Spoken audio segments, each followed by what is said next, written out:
Welcome to the Legacymakers podcast. We host an ongoing conversation around what goes into intentionally creating positive generational change through our own families. Because the thing is, we will leave a legacy one way or another. Every decision we make becomes a story that we tell. Our story becomes our legacy, and we only have one shot to tell a story worth being told. Thank you so much for listening.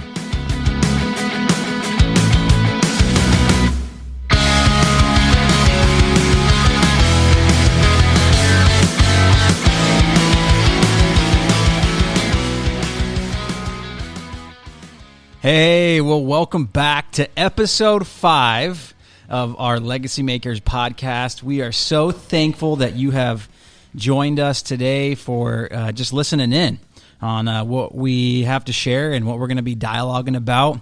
The title of this episode is How Do You Keep Your Marriage in Check When Everything Else Seems to Be Hitting the Fan?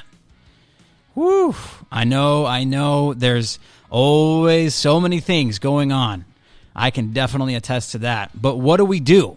How do we keep it in check? Because the thing is marriage, I like to say this, marriage is the foundation to a thriving family. So how do we keep our marriage in check when maybe everything else is just going nuts?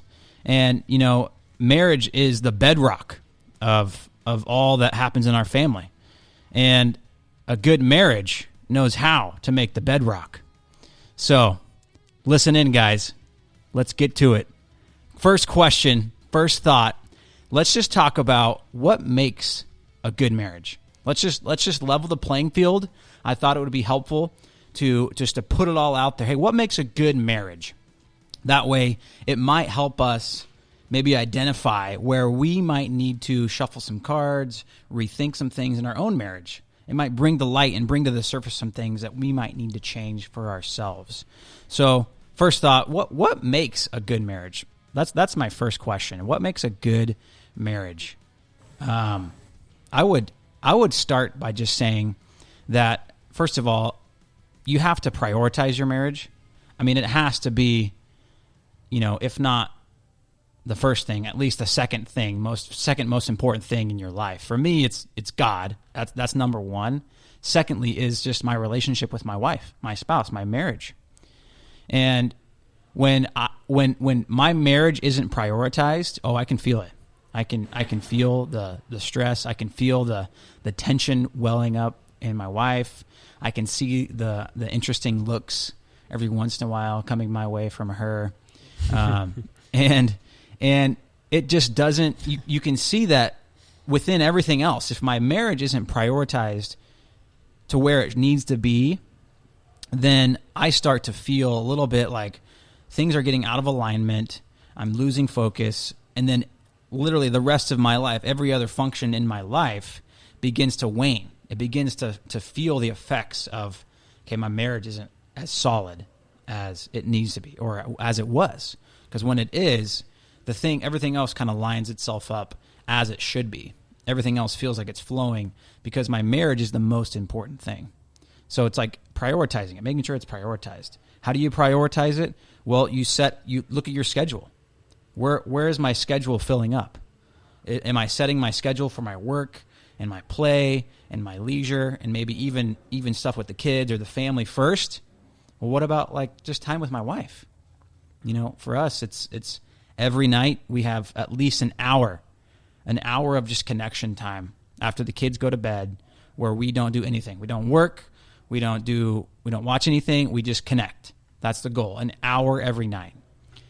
And then I also make sure that when I'm scheduling my calendar, I evaluate and consider how do I want to involve and just pursue my wife, my spouse. How do I want to do that? So I take time to make sure I'm considering the calendar load and where my wife and my spouse is coming in. So those are just some initial thoughts, but like, what else do you guys think? Yeah, so the original question is what makes a foundational bedrock for marriage? Yeah, what makes that or what makes a good marriage? Yeah, I'm going to just come out guns blazing and say sex. Yes. not to be superficial and not even totally to be funny, but just simply to say, when Riley and I were, about midway through our marriage, we've been married 13 years, and about midway through, we had these couples who were influential. They just came alongside us for a season. Maybe we worked with them. Maybe they're part of the church together. And they were really emphasizing this fact that, part of the bedrock is intimacy, is connection, is oneness, right? And a lot of probably what I'll answer today comes from my pastor's hat, which is a theological lens, a biblical lens for marriage. And, that's what the Bible says about a marriage, is the two become one flesh, right? And certainly that has way more depth and meaning than just the physicality, but it also means the physical side, And so this is something that Riley and I care deeply for. We sit with couples together about, here's a great Legacymakers fixture, making a plan. Making a plan for your love life and your intimacy and how often you both expect to connect. And something people seldom ever talk about. I mean, if you're out there, you're listening, you're not married yet, you're single, or you're dating, or you're a couple, or you're premarital, if you have not added that to your list, in addition to who's the saver, who's the spender, how many kids you want, you got to be talking about your intimacy. What's the expectation you're carrying into your marriage about how often you're going to connect in this way?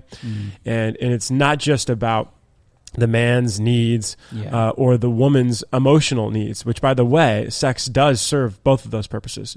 It serves the hormonal and physical demand, but it also serves the emotional connection, the intimacy that most people like to polarize that and say, well, it's just the women who need that and just the men. No, men and women both need to feel reunited, mind, body, and soul with their spouse. And I believe does lots of things. I'll keep it short, but I think for sure it's a protection.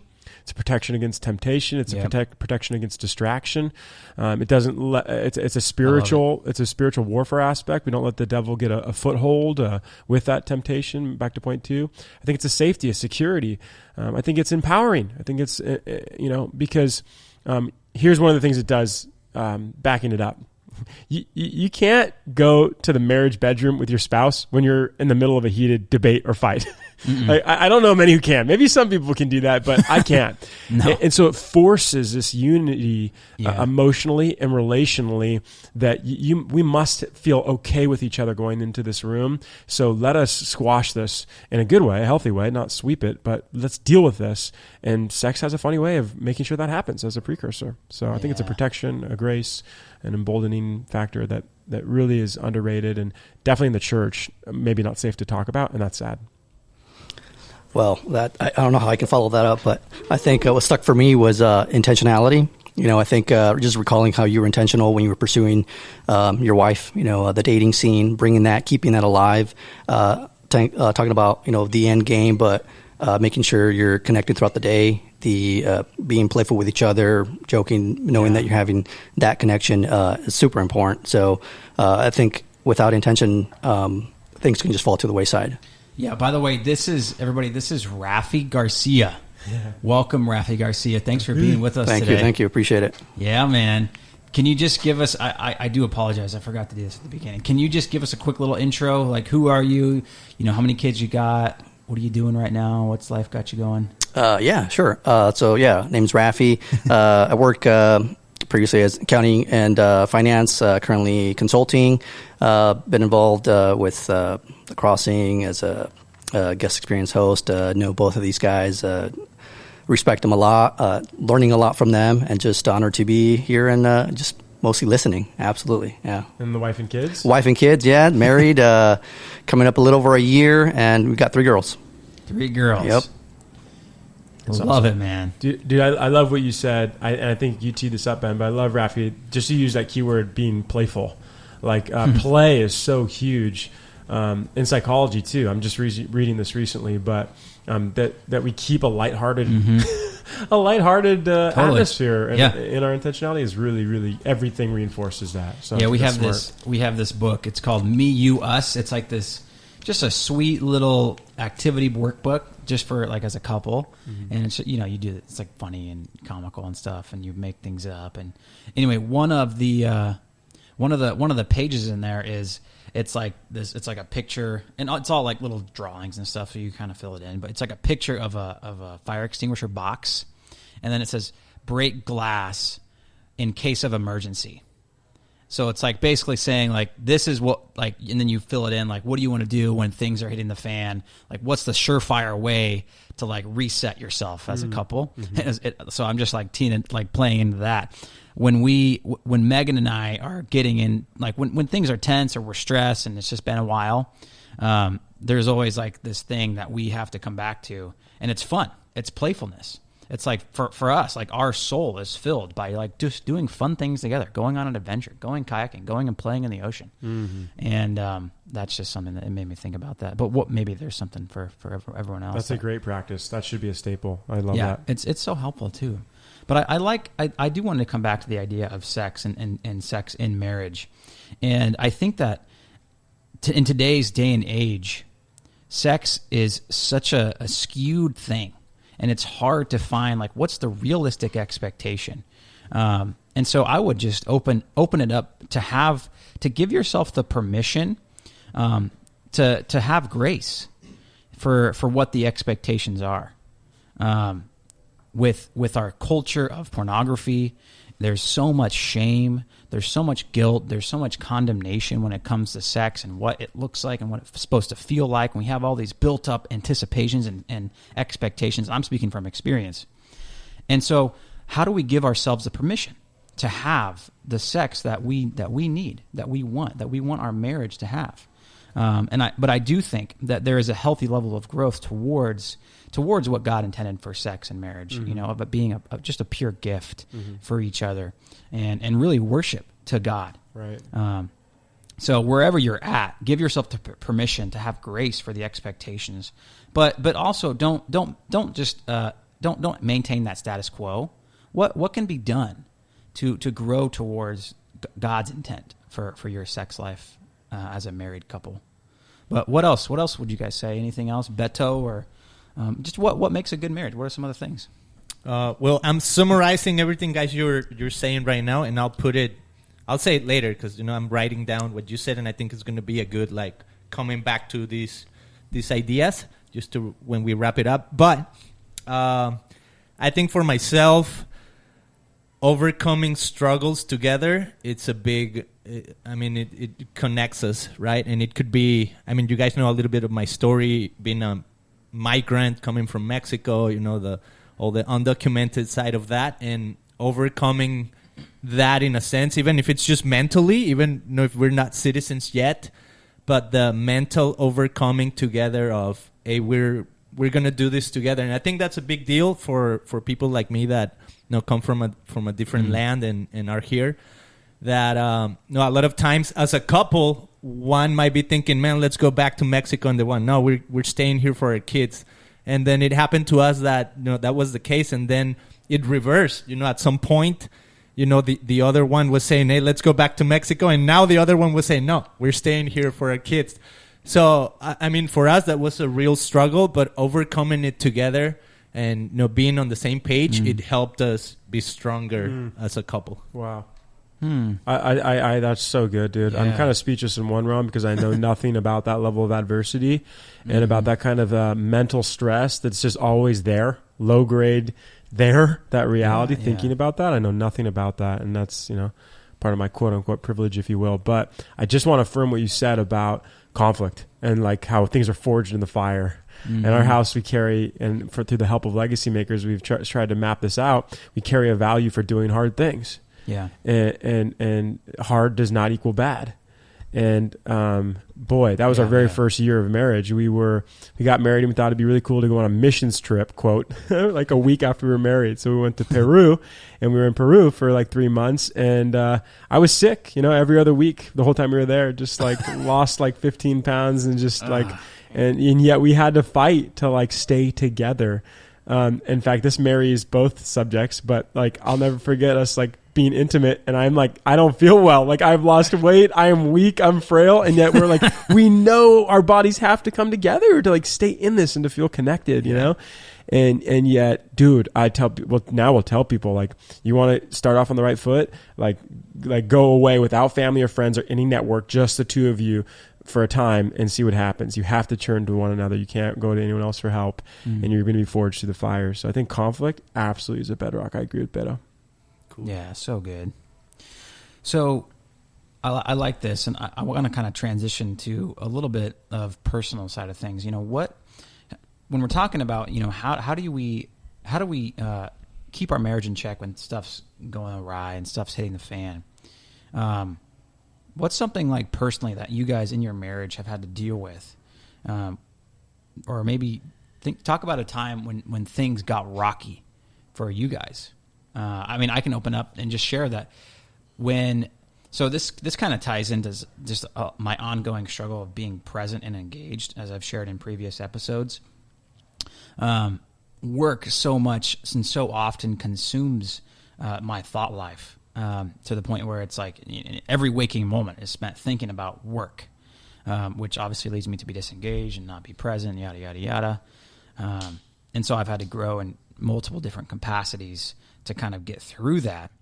But I can tell you that it has definitely affected my marriage. And so that actually is kind of why that we have set this boundary after the kids go to bed, while we only spend time connecting for an hour, right? Before we do anything else after the kids go to bed. But there was a moment when we were transitioning from working on staff at a church to then starting this nonprofit Legacymakers, when it was a lot. Like, obviously there was a lot going on. Like, we were transitioning, we were working on exit strategy, we were working on building Legacymakers and ramping it up and starting everything. And so my mind was obviously spinning and so many things going on. And thankfully, and the other side of this question is like, what did you guys do to get it back on track when your marriage was kind of going awry, or you dealt with something difficult together? That was a season where, it was tough. And thankfully, we were able to kind of come back to, because we had already gone through this mapping experience with Legacymakers, and when we, 5 years ago or so. And thankfully, we were able to kind of come back to some of our core grounding values. And one of them is intentionality. And for us, we were able to just kind of rest and kind of come back to that. But what it did is it helped us to manage that whole situation, what was going on, the many things that we were trying to do and get done and ramp up. It helped us to really manage that way better than how it would have been managed historically and in the past. And so out of that came the boundary that we are going to set aside an hour of connect time before anything else happens after the kids go to bed. No work, no TV, no anything. And then B, within that connect time was prayer, where we would actually spend time praying together. And it had such awesome effects on our relationship, and even just in our perspectives of like what we were doing and what we were stepping into. And it unified. I feel like it unified our hearts in such a way, and it's something that we still try and implement and do all the time. But that I can definitely attest, like that was a season where it was like, okay, it's getting tough, it's getting busy, we can feel it, I can sense it, I can sense the tones, I can sense the shifts, the family, the kids, everything is starting to shift. But thankfully we had that core value of intentionality, and it caused us to have to stop and pause and say, okay, this isn't what we want this, let's do this instead. So yeah, man. I love that question. So what was the Iraqi season? And then your follow-up, which is really cool, is like how did we get out of it, right? And what was the takeaway? And dude, before I speak for myself, I just want to, maybe I'll just say the same answer, because I love what you say there about once the kids go down, we get our time. That is such an unbelievable non-negotiable for Riley and me as well. The kids go to bed, and regardless of how many kids you have, everyone looks at us as the freaks having 9 kids, and I appreciate that. But whether you have two kids or 3 or 4 or 1, I'm always astounded. This is judgment-free zone, because this could even impact one of us dads here in this room. But I'm always astounded when I see my neighbors. Not astounded, that's too strong even, but just like perplexed when I see our neighbors, same age kids, not older kids. This doesn't apply if you have older kids. You have teenagers who are up all hours of the night, different stage of life. But the kids our age, let's say 10 years old and below, and they're out like all night. Like I hear them and I see them in the front yard, like they're out all night. And what does that mean? Well, unless you're the parents who stay up until 10, 11, 12 yourselves, and you're good with that, that's your style, and that may be true. Everyone's different. I want to give that qualifier again. Everyone's different and unique. I'll just say I haven't met a ton of parents that once their parenting job is done, they want to stay up all night. Like pretty much to a person, my head hits the pillow, as soon as I'm done with my parenting job. Yeah. And so, like, honestly, our hearts are filled with compassion and exploration on behalf of these couples. When Riley and I see them, like, guys, you're letting either the lack of plan or intentionality, to use Rafi's word earlier, or just the casual, lack of value, you're letting that overrun your marriage. Because it goes from kids finally eventually eat and go to bed to we go to sleep without at least scheduling a date. And it's not going to be perfect. It's not going to be every night, but scheduling a date with your spouse every night. Here's why. By the way, here's the pain point. Have you ever, you people listening who are married and you have even one kid, have you ever started a serious, meaningful conversation with your spouse and not finished it? Yeah. Because of interruptions, of interruptions. Oh, you ever started a conversation? It's very important. We must have this conversation. And you start it. And so frustrating. Yeah. And it drops off. Yeah. You have to pick up, you drop off and pick up the conversation maybe 10 times before you've actually ever had it.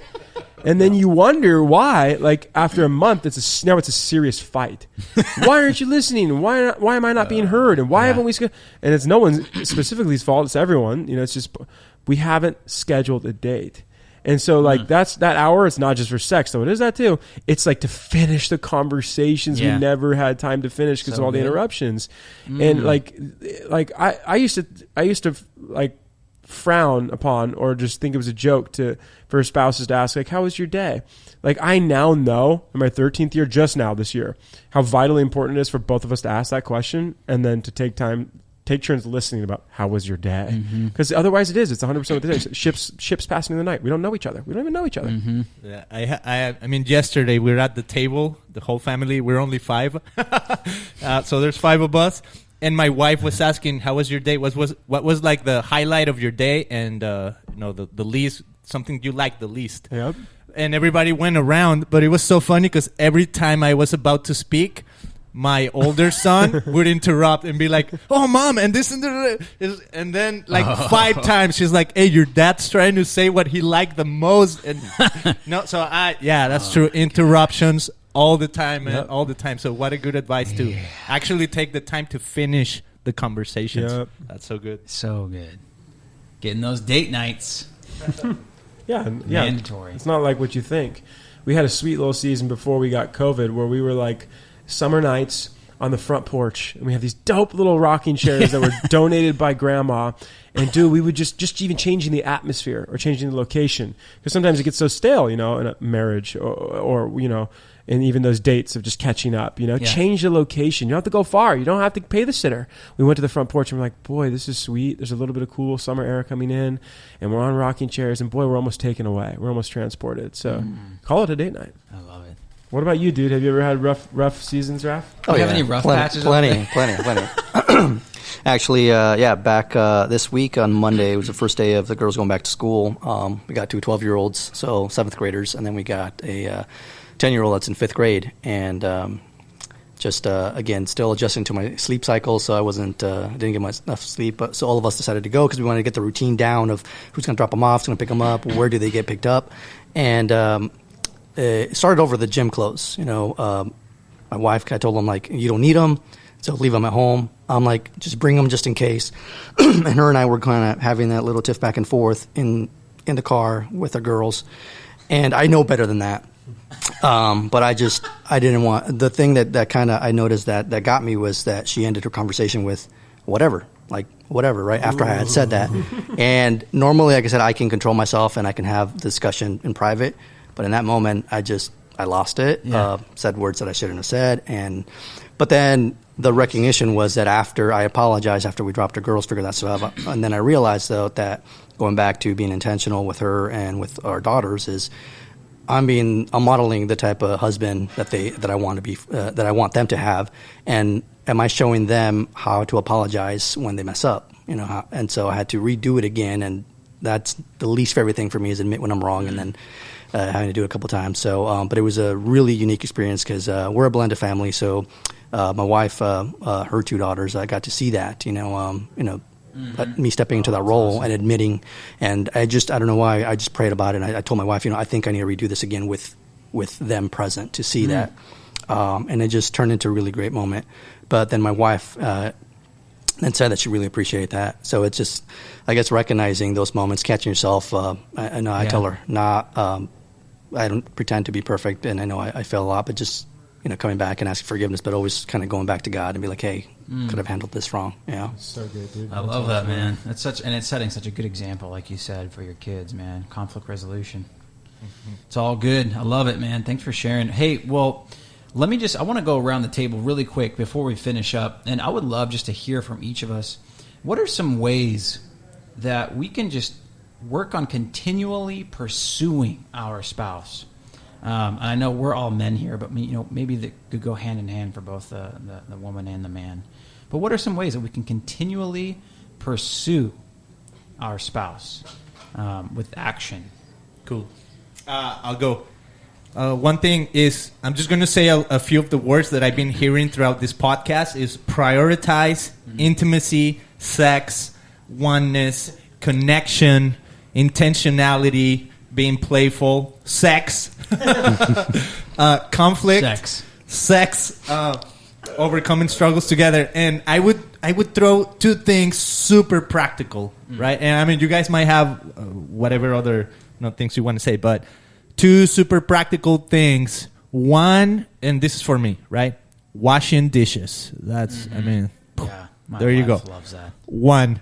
And then the other one is knowing when to ask for forgiveness, which is pretty much every time, right? Even when it feels like I'm right, I feel like I need to ask for forgiveness, and that has a way. You got to do it with the right heart.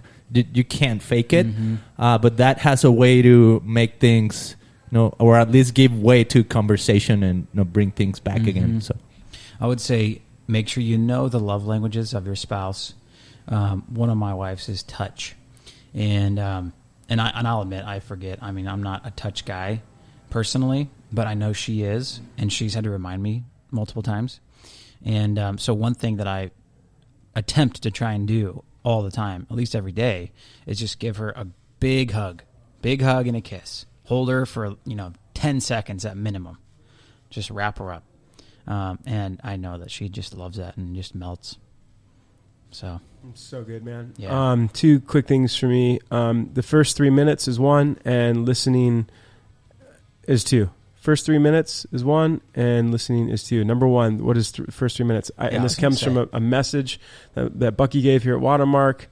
I'll try and find it for the show notes maybe, but dude, it crushed me. It was all about listening as a whole. And he said statistically, something about the first 3 minutes you walk in the door. By the way, this goes both ways, whether it's dad who stays at home, mom who stays at home, whatever your blend of work and family is. But the first 3 minutes dictate the rest of your life. I'll just put it like that dramatically. The first 3 minutes of walking in the door dictate the rest of that day for sure, but maybe the whole direction and quality of your marriage. I can see that. The first 3 minutes.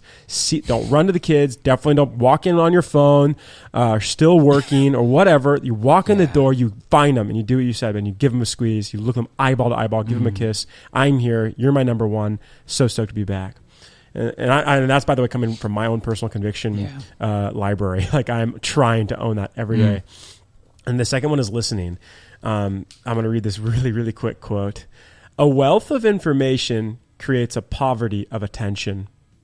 A wealth of information creates a poverty of attention. So everyone in here knows that we're living in an information age, the biggest, overwhelming noise, data, input era of all history. And what does it do? It creates an absolute attention. We're all ADD. It used to be a joke, and there used to be only a few kids, and those were the one weird kids when I was growing up at junior high school. I'm fiercely confident that every single person now is struggling with a deficit of attention, ADD.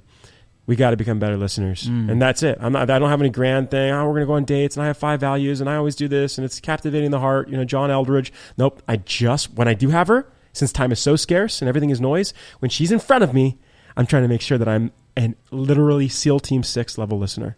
that I listen so freaking just nails. Yeah, and that's so it. good. That's how I'm gonna answer pursuing. Yeah, I messed that one up plenty of times. Yeah, so I'm gonna kind of take a little bit of what you guys shared, and for us, my wife has different schedules. So sometimes she works really early in the morning, sometimes really late. So, but it's being intentional when she's up, get up, and again, same thing: be affectionate, kiss, hug her, pray over her, and when she gets home, even if I'm asleep, I have her wake me up, and then just again spend 5-10 minutes just talking while she's kind of unwinding, and just join her. And then if I'm blessed to do that just again being intentional there.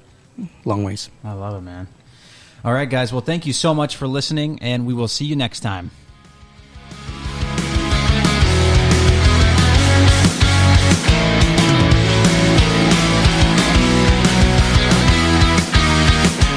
Hey, this is Ben with Legacy Makers, and we are so thankful for you.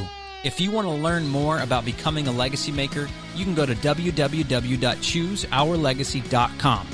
Legacy Makers is a 501c3 nonprofit based out of Costa Mesa, California, and our mission is to educate and train families to create positive, multi-generational impact.